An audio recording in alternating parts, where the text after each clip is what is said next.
Bismillahirrahmanirrahim. Assalamualaikum warahmatullahi wabarakatuh. Alhamdulillahi rabbil alamin. Wabihi nasta'inuhu ala umurid dunya waddin. Asyhadu an la ilaha illallah wa asyhadu anna Muhammadan abduhu wa rasuluh, amma ba'du. Muslimin muslimat yang dirahmati Allah Subhanahu wa taala, kita melanjutkan pembahasan dari kitab Masail Jahiliyah, tepatnya perkara yang ke-55, yaitu ta'assub atau fanatisme di atas kebatilan. Merujuk dari Quran surat Al-Imran ayat yang ke-73, Allah Subhanahu wa taala berfirman, "Wala tu'minu illa liman tabi'a dinakum." Janganlah kalian percaya melainkan kepada orang yang mengikuti agama kalian. Allah Subhanahu wa taala berfirman dalam ayat ini mengenai status orang-orang Yahudi. Orang-orang Yahudi, mereka tidak akan percaya kepada orang yang tidak satu ajaran dengan mereka. Dan masyhur bahwa agama dan ajaran yang berlandaskan Yahudi, yang mereka pada hakikatnya telah merusak tauhid itu sendiri, bahkan di antara mereka yaqtuluna anbiya Allah, membunuh para nabi-nabi dan rasul-rasul Allah Subhanahu wa taala dari kalangan mereka sendiri. Tetapi satu karakter besar yang ada pada diri mereka, yaitu fanatisme golongan, asabiyah atau ta'assuf. Dan di dalam Masail Jahiliyah ini disebutkan bahwa yang dimaksud fanatisme batil ialah fanatisme yang didasari kepekaan dan pengetahuan atas kebatilan.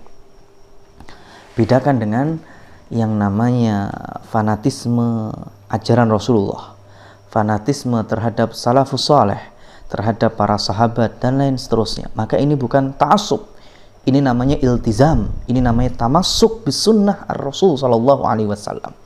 Dan ini dipuji di dalam syariat, bisa menumbuhkan ketakwaan, mempertebal iman dan yang semisalnya. Tetapi kalau fanatisme itu dibangun di atas pengetahuan bahwa ini batil, ini salah, ini menyimpang, ini jauh dari kebenaran, tetapi karena dia bagian dari golonganku, bagian dari komunitasku, termasuk partaiku, termasuk ormasku, dan yang semisalnya, maka inilah yang disebut dengan asabiyah atau tamassuk, atau ta'assuf, mohon maaf.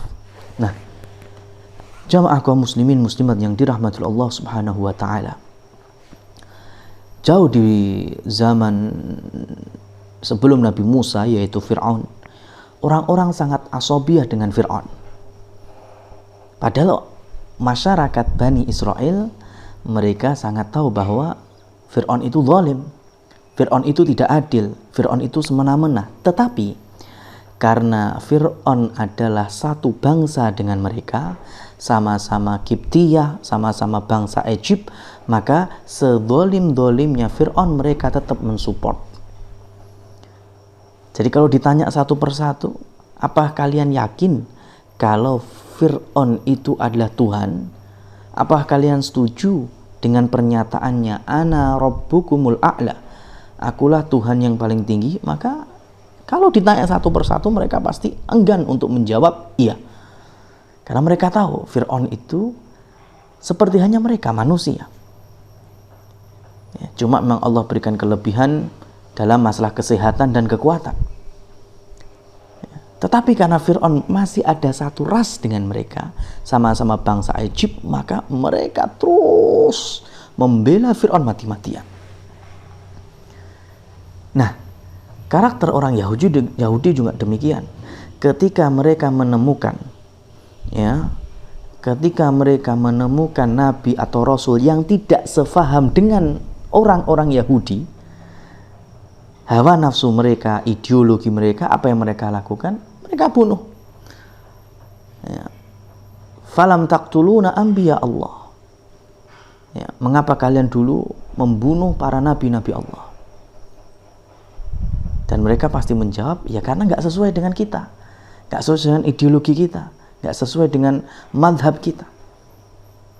Dan itu dibawa sampai era Rasulullah SAW, ketika Abu Lahab, Abu Jahal, Umayyah bin Khalaf, Al-Walid bin Mughirah, mereka semua tidak mau mengikuti dan menjawab dakwah tauhidnya Rasul Muhammad SAW, bukan karena Nabi orang Arab, bukan karena Nabi yang mereka gelari sendiri Al-Amin, tetapi karena Nabi Muhammad telah memecah keasobihan mereka.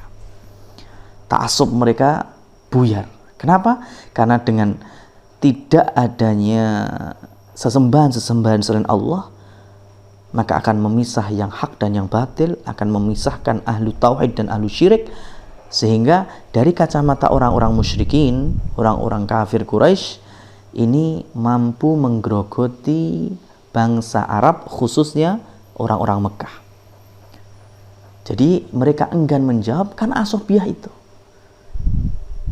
Sampai di level paman beliau yang paling beliau cintai, yaitu Abu Thalib, ketika wafat, menjelang sakaratnya dan menjelang kematiannya, Rasul SAW meminta untuk mengucapkan la ilaha illallah, kalimatan, satu kalimat ada, wahaju biha indallah, aku akan bawa sebagai bukti di hadapan Allah Subhanahu wa taala. Tapi hasil akhirnya Abu Thalib mati dalam kondisi belum bertauhid, disebabkan Abu Jahal, Abu Lahab terus mengintervensi, sehingga Abu Thalib pun mengikuti agama Abdul Muttalib, ala millati Abdul Muttalib. Aku berada di atas agamanya Abdul Muttalib. Pekewuh. Kenapa pekewuh? Karena ta'assubnya dengan keluarga besar Bani Hashim, Bani Abdul Muttalib. Maka catatannya, kita hidup di dunia, kita beragama, pekewuh terhadap lingkungan, pekewuh terhadap masyarakat, pekewuh terhadap suku, bangsa, dan lain sebagainya, atau kita pekewuh kepada Allah Subhanahu wa ta'ala. Nah, muslimin muslimat yang dirahmati Allah Subhanahu wa ta'ala, di era para imam-imam madhab, baik itu Imam Abu Hanifah, Imam Malik, Imam Syafi'i, dan juga Imam Ahmad bin Hanbal, kita tahu bahwa mereka semuanya berada dalam akidah yang sama. Mereka ada di dalam manhaj nubuwah yang sama. Bahkan semuanya memiliki acuan, idza shahhal hadis fahuwa madhhabi. Jika ada hadis yang sahih, itulah jalanku, itulah metodeku, itulah madhabku. Adapun kalau ada hadis-hadis yang lemah, hadis-hadis yang palsu, maka lemparkan itu semuanya. Artinya jangan gunakan sebagai pendalilan, jangan gunakan sebagai acuan kebenaran. Tapi itu ketika mereka para imam hidup. Ketika mereka sudah wafat, maka murid-muridnya, para pengikut-pengikutnya memiliki komunitas tertentu, memiliki paguyuban tertentu, sampai di level mujawazatul hadd, atau melampaui batas. Orang-orangnya Imam Abu Hanifah yang terlalu berlebihan ta'assubnya dengan Abu Hanifah, sampai membuat hadis-hadis palsu untuk menyerang orang-orang madhab Syafi'i.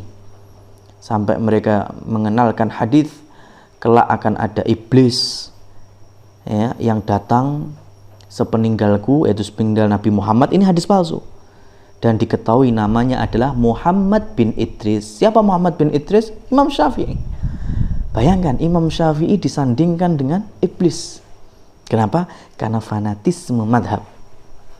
Begitu juga para pengikut madhab Syafi'i, orang-orang Syafi'iyah, mereka benci dengan Imam Abu Hanifah, mereka bikin juga catatan-catatan yang menodai kemuliaan Imam Abu Hanifah. Imam Malik, Imam Ahmad, semuanya sama. Bahkan nantinya di Masjidil Haram, di Masjid Nabawi, di Masjid Jami' Al-Umawi, kemudian juga di Andalusia, ya, rata-rata memiliki 4 mihrab. 4 imaman, 4 kali azan, 4 kali qomat setiap waktu sholat.